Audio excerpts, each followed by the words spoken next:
Cooking Appa. Hi, this is Cooking Appa. Today Appa is going to steam the fish. It's raining outside my house right now, so I will feel like eating something warm. Yeah, steaming fish is the best. Now I have this is actually half of a red snapper here.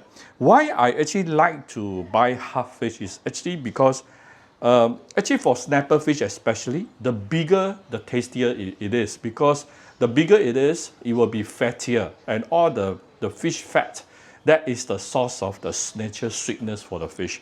But I don't have a big family at home. We only have 3 adults and 1 kid. Therefore, what I normally would do is I will buy a 1 kg over 1 kg plus of fish, and then I will ask the seller to butterfly cut it into half. See, this is actually half of the fish. He cut it beautifully for me, and then I asked him to vacuum pack for me separately. That's why I managed to keep the freshness of the fish for a longer time, especially in the freezer. Okay, and also every time when I cook this is just nice for my family of 4. You can probably do something like Appa. Okay, just for your reference.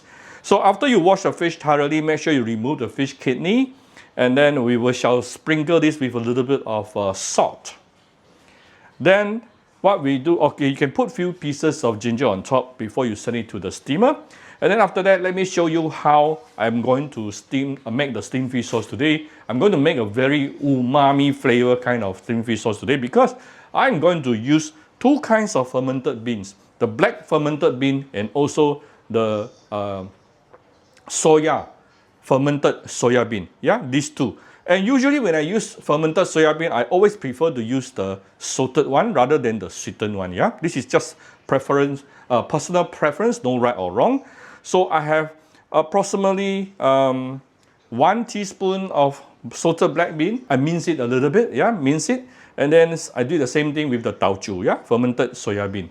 And then I have some ginger minced, and also garlic minced, and this is in the middle is the fresh coriander roots. So all this coming together will also, besides enhancing the flavor for the steamed fish sauce, it will also help to remove the fishiness, if any. Then I have some spring onion and also chili padi for garnishing. I heard my steamer is ready. Okay, I have preheated my steamer for until 100 degrees Celsius and above. I'm putting the fish in the middle, and I'm going to steam it for approximately 10 minutes, and where we go and make the steamed fish sauce. So let's prepare a pan. I'm going to give it a little bit of oil and heat it up. Once the oil is heated up, we can put in all the garlic and stuff and saute it for a while to bring out the nice aroma of everything.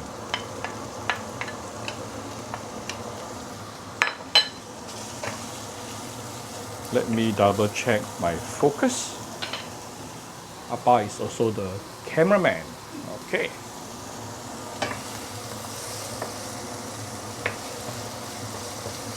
I don't mind adding a little bit more oil.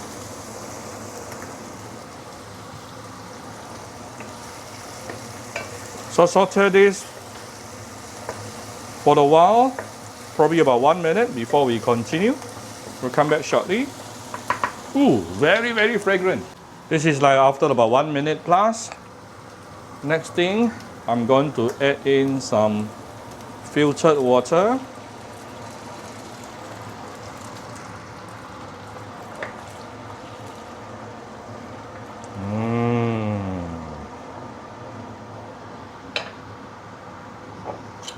Let's give it a bit of Shaoxing wine here. Wow, very fragrant already. A bit of light soya sauce. A bit of dark soya sauce. A little bit of fine salt.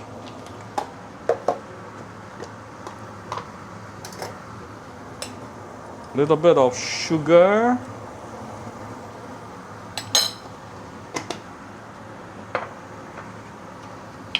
A little bit of my Cooking Appa mushroom powder. You can use my chicken powder if you have it, optional, and white pepper. Almost done. That's how simple it is to make a beautiful aromatic steamed fish sauce. You really have to try this sauce, seriously. This sauce will make your fish taste even better. Done. That's how simple it is. I still have my green spring onion and also chili padi, which I'm not going to cook it. Yeah, just put it towards the end.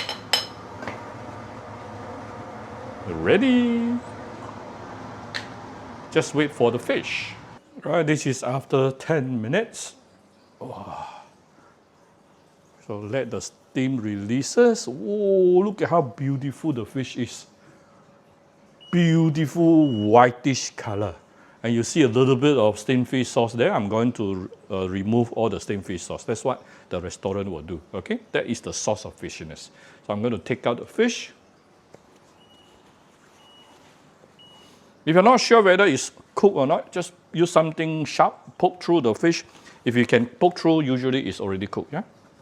If you can't poke through, it's not cooked enough. See, there are some steamed fish water. I'm going to throw away the steamed fish water. Right, so here's my beautiful whitish red steamboat, red snapper. The whitish color is the meat. The skin is reddish color. All right, beautiful. And I already removed the fishy water. Actually, I even very quickly rinse the fish with some running water. Further reduce the fishiness. Okay, but that is optional. Then we have our beautiful steamed fish sauce and bundle everything. Oh, oh! I'm sorry for those who are not supposed to eat a lot of white rice, but this dish is going to make you eat a lot of white rice. Last but not least, I'm going to put some fresh coriander on top for garnishing. And done. Alright, so here's my very, very simple but very, very yummy steamed fish with fermented beans. I hope you like my, I think this will be a great idea, great way of steaming fish during Chinese New Year. Do something different for Chinese New Year other than Cantonese steamed fish. Alright, so I hope you like my very simple video today. If you like my video, do share my video on Facebook to your friends. Come to Cooking Appa Facebook fan page to click like and follow button. Follow up on Instagram and subscribe to Cooking Appa YouTube channel. Thank you very much. Bye-bye.